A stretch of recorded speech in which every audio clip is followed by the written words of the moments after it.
শনিবার সন্ধ্যা ৬:৩০ দিকে সিলেটের বিশ্বনাথে সদর ইউনিয়নে হামলার শিকার হয়েছেন এক বিধবা নারী।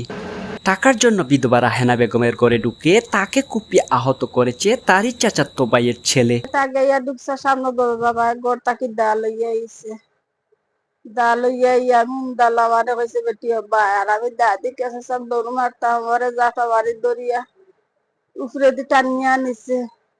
আহত রাহেনা বেগম পশ্চিম শাসাম গ্রামের জফর আলীর মেয়ে। নিয়া কইছে টেকে 1 লাখ দিবে নি মুতে দেশ না দুজন তোরে সে দাইম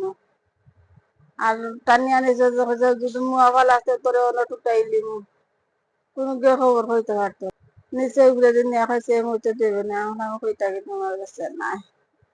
না আমার না জলদি দিন না এসে দাইলিম তাহলে আমার দুগু পাগো আমার দুগু বাচ্চা আমার এসে দাইও না কোন করিও না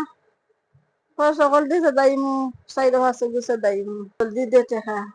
মন হয়ে আছে এতটুকু দাইছে আর আমি আল্লাহ জানার কিলা দৌড়িয়ে আইছে আইতে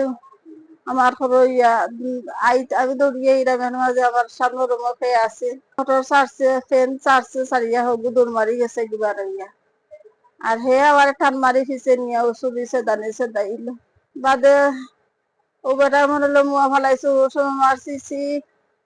শিখ পুনিয়া কিছু বেটার মাথুন নিয়ে কিছু সাগর মরলো তো মরা না দেখো ভাইয়া